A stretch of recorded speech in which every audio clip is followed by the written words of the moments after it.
Yes, peace, shalom, shalom. How's everybody? Giving honor and praise to the creator of heaven and earth. Just want to go over a particular subject briefly. Now, this is in regards to whether or not, as some say, that the story of a flood had to have came from Egypt. Now, in most cases, people usually just try to seem and focus on Egypt in the Bible. Egypt in the Bible. Now, one of the things is that the Bible speaks about the flood happening throughout the world. So now, if you look at the records of other nations throughout the world, it is incumbent for one to realize that there is a story of a flood in those particular places. For instance, the Greeks have a story, the Romans have a story, and the Germans have a story. So now, if you're not able to sit there and show the link between the Egyptian version of the flood and show how it matches or where the cultural ties were connected between Greece and Rome and ancient Egypt, because the time in which the Greeks got into Egypt to a great extent was around the time of Alexander. So let that be noted and understood. The Greek story of the flood predates the major connection and correspondence between the Greeks and the Egyptians. So that's one thing to let it be noted. Now, there are some who will sit there and state that Greece had some kind of connections with ancient Egypt from what you call the 13th and 12th centuries BCE. However, that particular situation in history doesn't show any parallel ties where stories or cultures would have been passed one from the other. So let that be noted and understood. The time when Rome comes into contact with ancient Egypt is when one realizes that Greece fell as a power and Rome came up as a power.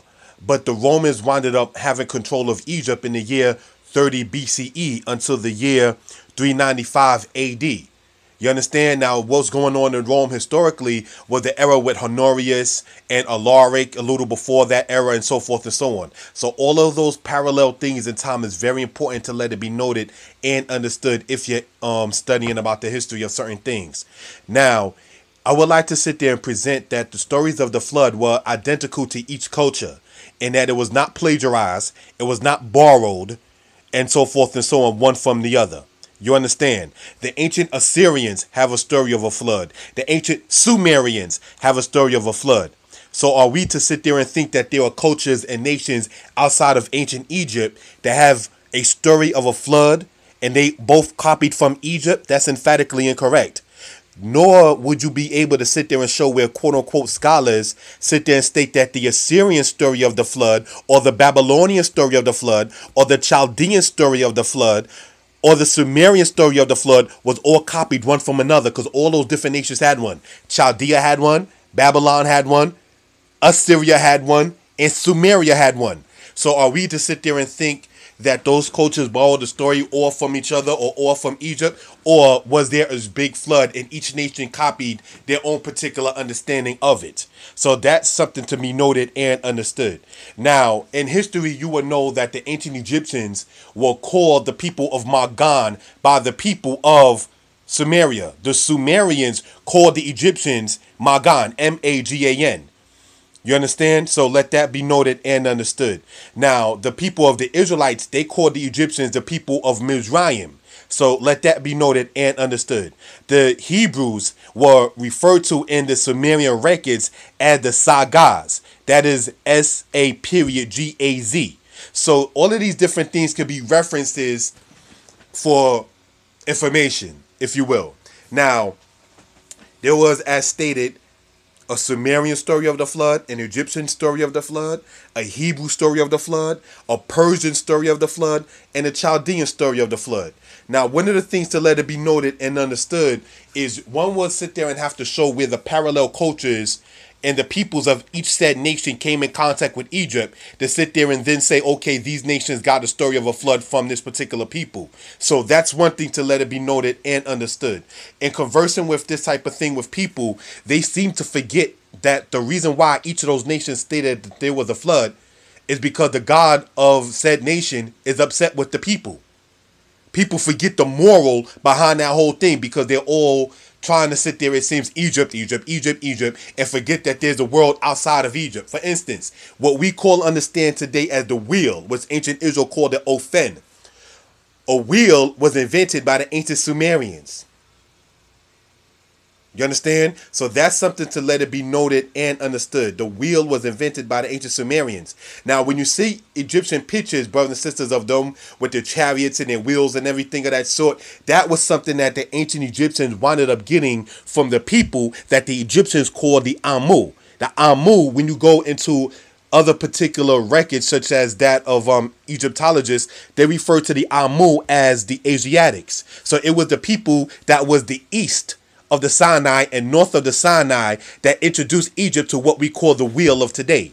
So one of the things to let it be noted and understood is that when you're dealing in history, brothers and sisters, you have to let it be noted that you can't have tunnel vision, that there was a world that extended. And for Egyptian reference of sorts, you may want to look up the Epira Papyrus, in which it speaks about their correlations with the people of Byblos, Biblos, Byblos or Byblos, which is in the northern part of the land of Canaan where the ancient Zidonians lived. So these things is very important to let it be noted and understood. All right. So now, another issue is that there are other nations that have a story of a flood.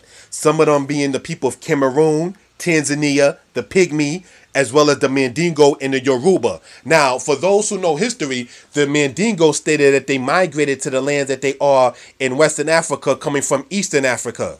You understand? The Yoruba stated that the lands in which they are in now, called present-day Nigeria, they say that they come from the land of Northern Africa. So now we have to then sit there. Can you show a linkage between ancient Egyptian folklore and tales and that of the Mandingos and the Yorubas? Some of the things you have to sit there and let it be noted and understood that individual nations, tribes, and cultures had their own particular culture to themselves, and everybody did not glean everything from Egypt.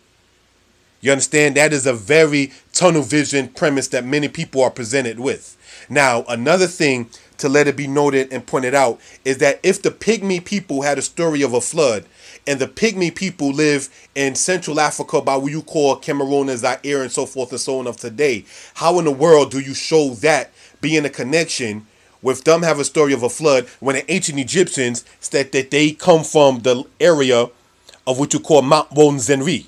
Mount Ronzenri, brothers and sisters, is where you call the land of Uganda today. So that's one of the things to let that be noted and understood. All right. So for those who care to reference it, Ronzenri is spelled as Rwenzore. Mount Ronzenri, in what you call the Uganda area of today, is where the ancient Egyptians stated that they came from in history. In the Bible, in the book of Ezekiel, it speaks about the ancient Egyptians coming from south of where present or that time Egypt being the land of Patros. Patros is south of the land of Egypt, called in today's terminology the Sudan, the Uganda, east of what you call modern day Ethiopia. So one of the things to let it be noted and understood, brothers and sisters, is that the whole world did not copy from Egypt. All right. So individual nations had stories of a flood that has no connection with the ancient Egyptians. So now, another thing, brothers and sisters, is that you have stories in what you call the continent of Asia today that have a story of a flood. China being one, Korea being another, southern India being one, as well as the land that you call Mongolia. Mongolian invasions over into Europe. When did they have any time of connection to connect with Egypt to gain a story from them? Now, some might say, well, the other nations borrowed it from another nation, but it all originated in Egypt. But that right there is actually also not accurate and true. Because if ancient Egypt, if you study the geography of ancient Egypt, they had what you call the inundation of the Nile, where the Nile overflowed periodically. So that's how Egypt got that particular understanding of a flood, is from the Nile aspect. All the other nations that you read about having a flood story, they get it from saying that the story comes from the God in heaven that sent water down, not water necessarily upward. So some of those things has to be let it be noted and understood. The climate of ancient Egypt and the climate of other cultures is not the same. So Egypt was Egypt, and they was identical to themselves, and they had their own particular culture. It wasn't really until black people in America started saying that they were the true house of Israel according to the Bible that you start seeing this contention between Egypt and the Bible, and that was created by a guy named Sigmund Freud back in the 1950s, if you study the history about that particular thing. He wrote a book entitled Moses and Monotheism, in which he attempts to state that the Israelites got their understanding of there being one God from a pharaoh named Akhenaten. But that emphatically is incorrect, because Akhenaten, Aten, in ancient Egyptian is the physical sun. The ancient Israelites, when you go to Deuteronomy 17 in the Torah, it condemns sun worship, whereas Akhenaten named himself after the sun and was saying that he was of the horizons of the sun, and he paid libations and poured drink offerings to the sun. So the culture of ancient Kemet, or ancient Egypt, is not identical to the culture of ancient Israel.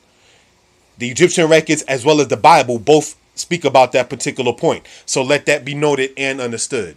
Another thing, brothers and sisters, and speaking about this particular thing in conclusion, is the fact that you have Native Americans that have stories of a flood.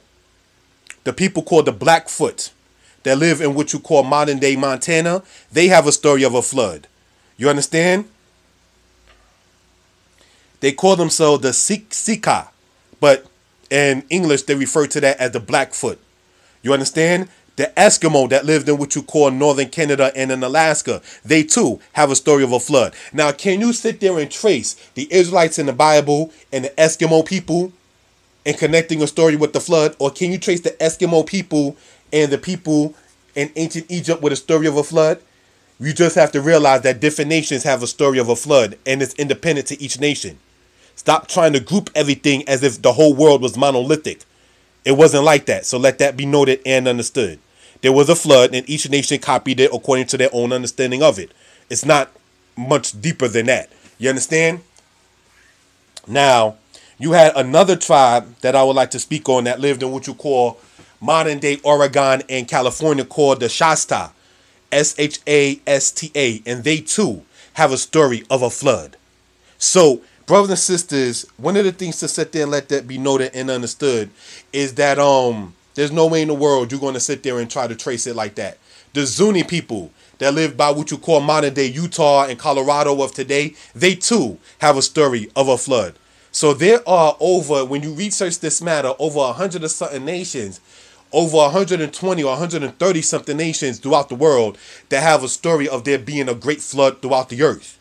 So if that is the case, how then can we sit there and try to make a debate between Egypt and their flood story and the flood story of the ancient Hebrews? It's because they don't want to give credit to Yah, the creator and the maker of heaven and earth. That's why. A lot of these nations that we mentioned, the Chaldeans, they didn't argue or wouldn't argue with the Shasta people about what flood story came first and who did what and when, because each nation was happy within their own skin and their own selves. You understand? So let that be noted and understood. You had the Toba people that lived in what you call modern day Argentina. They too have a story of a flood. You understand? You have the Choctaw people. They too have a story of a flood.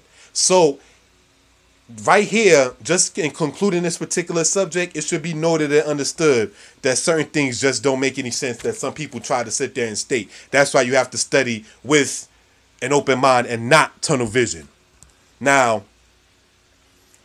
I want to sit there and go over a particular thing. When they try to sit there and say that the Egyptian dynasties, brothers and sisters, predate the era of the Bible, and so therefore everything in the stories in the Bible came from the dynastic order of ancient Egypt, and that's emphatically incorrect. So let that be noted and understood. First off, Egypt is not mentioned in the Bible until Genesis chapter 12, and before that you read about Shinar, which is Sumer. You read about Ethiopia in the second chapter of the Bible in Genesis, and that has nothing to do with Egypt. So certain things has to be let it be noted and understood, and putting history in this proper context.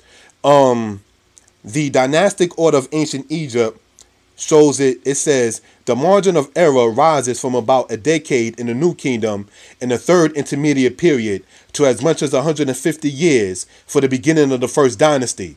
Most 12th dynasty dates are fixed precisely, and 18th and 19th dynasty ones must fit in one of the three astronomical determined alternatives. So this right here, what I just read, comes from a book entitled Ancient Egypt, Atlas of Ancient Egypt by Baines. I got that from a bookstore called Strands that's located in New York. So you had the Abydos record, Dynasty 19. You had the Saqqara record, in Dynasty 19, and then you got people saying that we don't have the record from Manetho of today. So how do you have the dynasties a record that dates after Dynasty 20? All right, peace.